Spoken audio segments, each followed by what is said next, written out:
friends and neighbors. My name's Michelle and I'm here to talk to you a little bit about foraging for wild edible plants and medicinal plants in Sacramento. So I'm currently at Ansel Hoffman Park, which is in Carmichael, and I have the beautiful river behind me. All the stuff that we're going to see here can be found at various places throughout the river. Some of them even grow as like wild weeds, could potentially in your own backyard or around the neighborhood. Before we take a look, a few kind of general tips and tricks. So if you're out walking, you might find some of this stuff in parks or on people's lawns. I generally tend to stay away from stuff that's like directly off of a sidewalk or in a place where dogs might be peeing and pooping. So I prefer at the river where I can kind of go off the path a little bit and find stuff there, just because then it's potentially a little more sanitary. Yeah, so let's just take a look. So the first plant I want to show you is right over here. This is called Filaree. Filaree grows all over. I have it all over my yard. I find it in the neighborhoods all the time. I'll see entire lawns of it. You can identify Filaree by how it grows low to the ground and has various stems coming off of a center branch. And each leaf is what's called a compound leaf, where it has like a central stem and then multiple smaller leaves sticking off of it. And that's Filaree. Depending on how wet the area is and how much sun it's getting, sometimes it'll be bigger, sometimes it'll be smaller. This is kind of a medium-sized plant. And this has been growing since like fall. So pretty soon these are going to start flowering and go to seed. When it starts flowering and going to seed, it gets a little more bitter, but right now it still tastes pretty good. So they can be eaten raw, just in a salad or something. They are a little bit fuzzy, so sometimes that's not as pleasant to eat raw. So you can also, cook them the way you'd cook any greens like kale or chard or spinach. You could saute them. You could mix them in with a stir fry. You could put them into a pesto, or if you make like green juice or green smoothies, just kind of add them into that. So that's Filaree. It grows all throughout California, really. There's a couple different kinds, but I seem to mostly see the white stemmed ones here, but there's also red stemmed ones. So that's Filaree. Let's keep on looking. Okay, so over here we have one of my favorite wild edible weeds that you can actually find like everywhere, not even just in California, just all around. And this is called chickweed. So it's the stuff that's in this patch here that's not grass. And some of it's already flowering. It has these little white flowers. That's fine.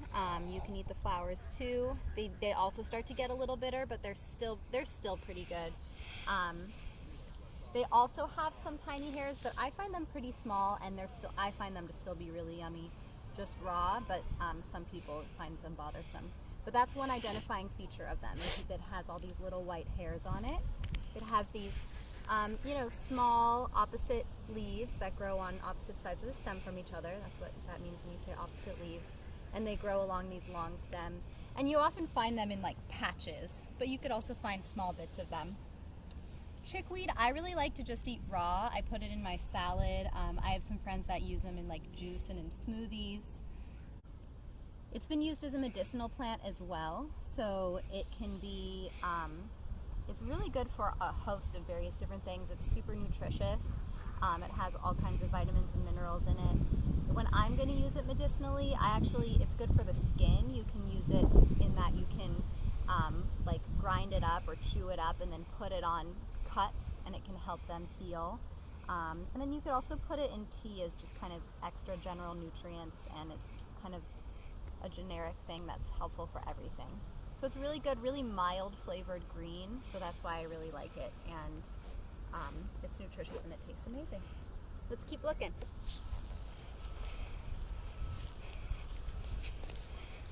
So right here we have one of my other favorite edible weeds, and that is miner's lettuce. Miner's lettuce I find growing all over when I go on hikes. It's really common this time of year. Pretty soon it's going to start flowering and going to seed, and then the leaves get really small. And again, depending on light and moisture, some of them are going to have bigger leaves, some of them are going to have smaller leaves. But this is like a pretty decent kind of mid-size, good shaped leaf here. It's also really nutritious. It's very, very mild. It's very like juicy and succulent. So I really like it just in a salad. And I'll often, right here, this is just like small bits of it kind of mixed in with the grass, but sometimes you can find entire lawns that are just miner's lettuce, chickweed, and Filaree. Like those I find. I'll just see lawns, this time of year. You can identify the miner's lettuce from its kind of triangular or heart-shaped rounded corner leaves that are very just like soft, kind of thin, really a little bit succulent and like watery. Now this here is a beautiful plant called Yerba Santa, and it also grows throughout Northern California, and it's a medicinal plant, so I'm not going to eat this one. When I pick this one, I'll dry out the leaves, and then you can boil the leaves to make a tea. That's really good for respiratory conditions. And it used to be used like traditionally, like the Native Americans from this area used it for all kinds of ailments. But me personally, I know it more as for respiratory stuff, so that's what I use it from. The leaves are very like thick and oily. You can see there's some new growth coming in right now. So eventually, it'll have some fresher, newer leaves. But yeah, it's all good stuff. I just came across this other little guy here. This is called Cleavers, or sometimes it's called bed straw, because it actually used to be used as like the stuffing for beds. And it's very like sticky. You might be familiar with it. It'll like stick to your clothes, kind of like this. You can just like stick it on you and it gets stuck. And this is a really good medicinal plant that is kind of what they call a nutritive. It's just like what I do is I dry it and I put it in tea, and it's just adds good extra nutrients in there. So I walked a little bit downstream, and I just came across a lovely weed that also just grows everywhere. I found some small ones, but sometimes you could find them much bigger. So this guy here, and then there are kind of a few small ones all over. This is called Plantain. You can recognize it by how it grows low to the ground, and it has these leaves coming out from a central thing, and there are veins the veins of the leaf all run vertical along it. So this was a narrow leaf one, but there are also broadleaf ones where the leaves are a little bit fatter. Plantain is more of a medicinal weed than anything. You can just eat it raw, but personally I don't really like the way it tastes. But I do like to dry it and use it in teas for just general health purposes, anti-inflammatory. It's also really commonly used for first aid. So similar to the chickweed, if you're out and about and you don't have a Band-Aid and you've cut yourself, you can chew up a little bit of plantain and put it on the cut. And if it's on like a finger or something, you can even take a long leaf and wrap it around like a Band-Aid. And it really helps heal cuts and wounds of different kinds. Walking around a little bit more, I've found a few other things to share. This here little feathery looking thing is Chervil. It's kind of like parsley. It tastes a lot like it. It's pretty related to it, and it's related to it and it looks similar to it. And just a good little herbal friend to add some flavor to your cooking, or just like in a salad. It's pretty mild flavor. The only thing I'd be careful of with this one is that It does look somewhat similar to poison hemlock, and if you hear that name, you know that that might be something that you would want to avoid. But you're pretty safe if you see the stems. The stems of poison hemlock are like purplish.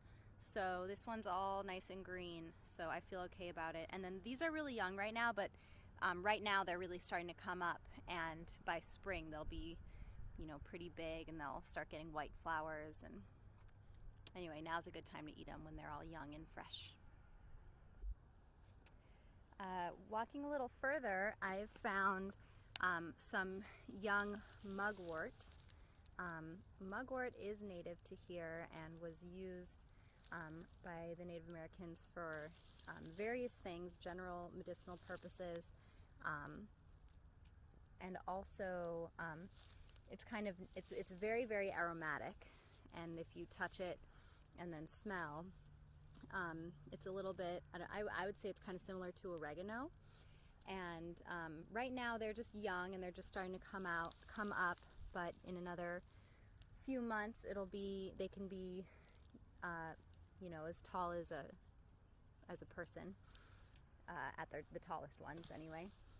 And one of the fun uses for them, you can dry them and use it in tea. I would use a very small amount. It is very, very strong. But you can dry them, you can burn them for good smells and like kind of purification of the home. You could also dry them and then put them into like a little pillow, or just hang them to dry by your bed, and they're supposed to like bring about lucid dreams and kind of affect your dreaming sleep life in interesting ways. So that's kind of a fun tidbit. That's mugwort. I'm happy to have just found a weed that you can find anywhere, but I found this one here at the river. It's dandelion. So right now it doesn't have any flowers yet, and it grows with you know, its leaves all coming out from a central stem, and then it has these kind of lobed leaves. And it's very, very nutritious green. If you put it in salad or cook it or juice it, it's very nutritious. It can get pretty bitter, so use sparingly. Especially, I don't really eat the greens after they've gone to flower because they're just too bitter to eat. But right now, while they're not flowering yet, they're great. You can also pull the plant, and again, I would do this before it flowers. And this could also be done in the fall because they're not flowering in the fall very much at all. You can pull them and you can dry the root, and the root makes a wonderful tea. It's very, very high in iron, so you would chop it up and you would dry it and then you put it in your tea. It's really great for like if you're making like a women's health tea, because of that extra iron. It's really, really good. So this is a fun one. The flowers are also edible. You can make like dandelion wine. I've seen there's like a dandelion festival somewhere in the south, I think Texas, that will like fry the dandelions, the dandelion flowers, and make just dandelion everything. So it's really good. It can be used also, it's kind of like both herbal and medicinal because of just how nutritious it is. Now, I've been trying to find a little more of this guy here, but I haven't found as much at this location as at some other ones. But I did want to show you wild mustard, and just show you a little bit about things from that family. So these are just small young ones. You can see they can get so much bigger. They can get like 5 feet tall. But it has, I'm going to take this leaf here. It has these lobed leaves. Sometimes they could be fuzzy, sometimes not, depends on the species. They're a good green, and so what I love about this family of plants, these include like the brassicas, like broccoli and kale and arugula, radishes, and mustards. And all of these plants, they're called cruciferous because when they go to flower, all of their flowers have 4 petals and they form a cross, hence the name cruciferous. And every part of the plant is edible. And sometimes certain plants we enjoy certain parts more than others. So radish, for example, we eat the root. Kale, we eat the leaves. Broccoli, we eat the buds, the flower buds. So cabbage, we eat the leaves that grow in a different way. But there's a few different species of it that grow around here. We have wild radish, we have mustard, a couple different kinds of wild mustard. Sometimes the flowers can be yellow, they could be white, they could be pink. The green, they're also very nutritious. I prefer them usually cooked, but when they're young, they're pretty good raw. And then when they go to seed, you can eat the seeds, and you can eat the flowers. If you find some wild radish, sometimes it grows all over around here. It'll be pink and white flowers, and the seeds and the flowers can be very, very spicy, and that kind of also depends on generally how much water there is. So it's a really fun family to learn to spot. Unfortunately today I only found just a little bit. So once you get to know some of these edible and medicinal plants around, you really just start to see them everywhere, not just when you're on hikes or in nature spots like at the river, but just around your own neighborhood. And it can be really fun to go around and forage, or just at least be aware that, like, oh my goodness, that whole lawn is edible. So have fun with that. You can also always go out. There's a wonderful book that is for the Sacramento region called, I believe it's called Sacramento Outdoor Guide, and it's just a field guide of various plants and animals that you can find around Sacramento. And it has all the plants that I talked about today in it and more. So you can learn a lot of really great stuff. There's also another fun book that you might want to check out. It's called The Wild Wisdom of Weeds. And it includes some of the ones I've spoken about today, plus some more. It talks about 13 different weeds that you can find throughout the whole country, really, that are nutritious, edible, and medicinal, and that we kind of take for granted. So check that out, and thanks for watching.